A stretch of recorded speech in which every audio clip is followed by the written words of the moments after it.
So today we're going to work on a pose variation called Moonrises.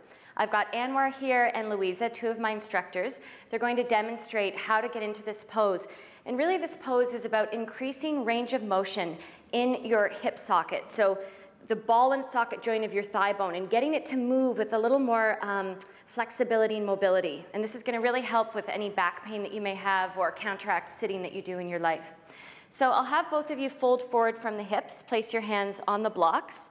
You don't need to have yoga blocks at home. You can use a chair or a table or anything else that just elevates you a little bit. Make sure that you set it up directly underneath your shoulders. So from here, can both of you just lift your left leg straight up behind you?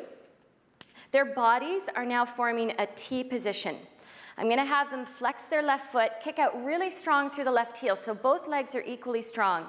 And then from here, just begin to tip the pelvis so that the belly button opens to the left wall. That's it, Louisa. Keep your chest facing the floor. Now I want you to do the opposite. So dip your left hip down. It's going to drop down below the level of the right hip. And you can see how they're spinning their leg inward. And this feels really good. They're not making any groans of pleasure, but I assure you this feels really, really good in the right hamstring. Now try that again. Open up the pelvis. This is called external rotation of the leg. They're facing their belly button to the left wall. And then internally rotate. Go to a maximum internal rotation. I'm going to give Anwar a nice little adjustment here. I'm sort of corkscrewing his leg around to the right, and that gives him a really pleasurable stretch through the right leg. Try that a couple more times here, guys. This may look easy, but it's actually really challenging, and you want to maintain integrity in the standing leg. So this right kneecap is facing over the middle of the foot, facing over the third toe. It isn't dipping in towards the big toe. So you have to really be mindful of that and keep your right quadricep firmly engaged. So Anwar and Louisa, next time you two externally rotate, I want you to just show everybody how to go into half moon pose. So this is a full expression or a static expression of this external rotation.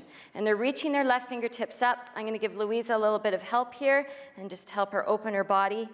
And when you find your sweet spot in this pose, it literally feels like you've taken flight. You feel like you're soaring. It's an amazing sensation. And then you guys can come down, place your left hand on the block, square your pelvis to the floor, lower your left foot to the floor, place your hands on your hips, and slowly rise to stand. So if you're doing this at home, you'll want to take the time to do the other side as well.